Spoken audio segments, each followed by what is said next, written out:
Welcome to Nilu's cookbook.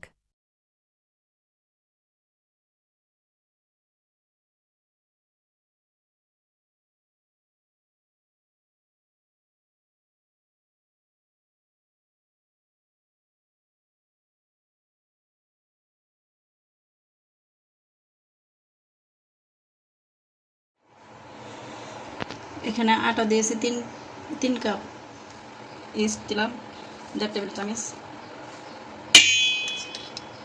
চিনি, লবণ পরিমাণ মতো,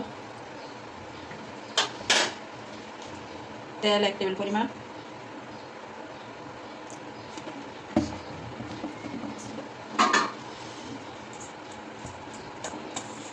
এখন এগুলো ভালো করে মিক্স করে নিতে হবে।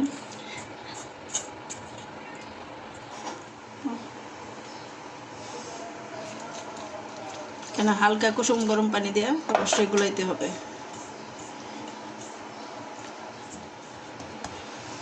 এখন একটু উপরে তেল দিয়ে নেব।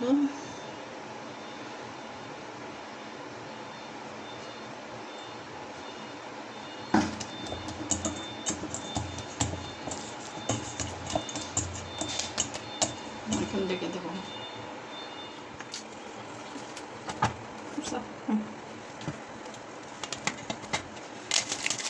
এখন আধা ঘন্টার জন্য ডেকে রাখতেছি।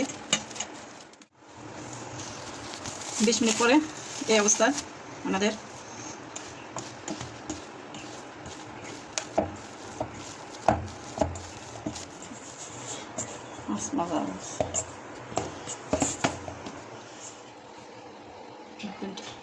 তিনটাই রুটি বানাবো, 3 ভাগ করে নিচ্ছি।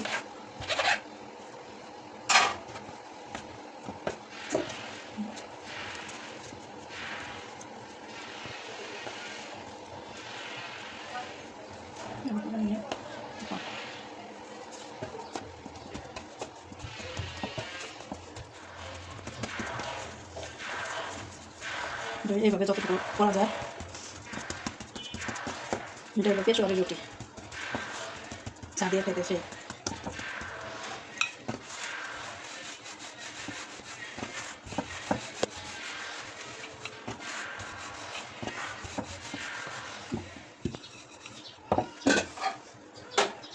এখন এই ট্রেনটা উঠায় একটুখানি আটা দিয়ে নিচ্ছি বাজার পরে, এটা উঠে নিয়ে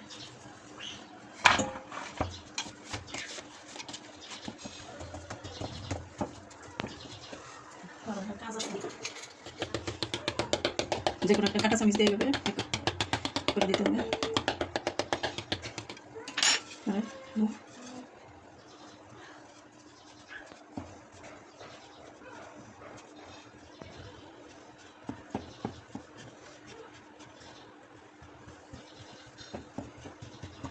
এইভাবে করে দিলে এটা হলো পাকিস্তানি নান, পাকিস্তানি পেশোয়ারি নান। এখন আমি ওভেনে দিয়ে দিলাম, ওভেনে বেক করতে দিয়ে দিলাম 10 মিনিটের জন্য। এটা আরেকটা রুটি বানিয়ে নিলাম। এখন এটার মধ্যে একটু বাটার ব্রাশ করে দিব।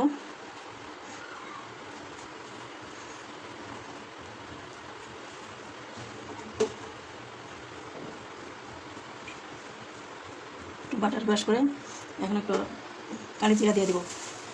এটা ইচ্ছা, অপশান, আপনার ইচ্ছা করলে দিতে পারেন।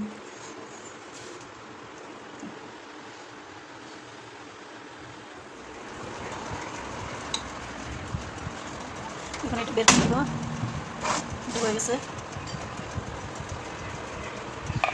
বের করে আরেকটা দিয়ে দিচ্ছি।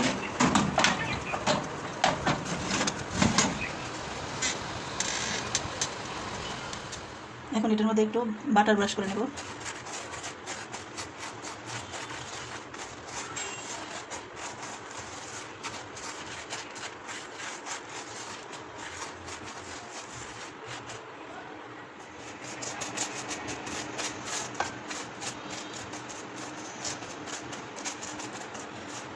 রুটি হয়ে গেছে, এখন বাটার ব্রাশ করে নিচ্ছি।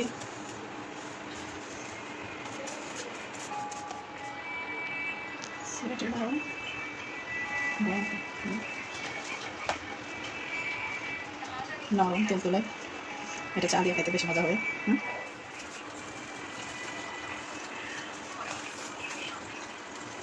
এই রুটিটা একটু শক্ত শক্ত হবে, নরম শক্ত সব মিলায়। আর ভাবছেন কী দিয়ে খাবেন? আমি তো চা দিয়েই খাবো, চা দিয়েই দারুণ মজা। কিন্তু এটা যে কোনো ডাল বা গোস্ত দিয়ে খাওয়া যেতে পারে, অনেক মজা হবে।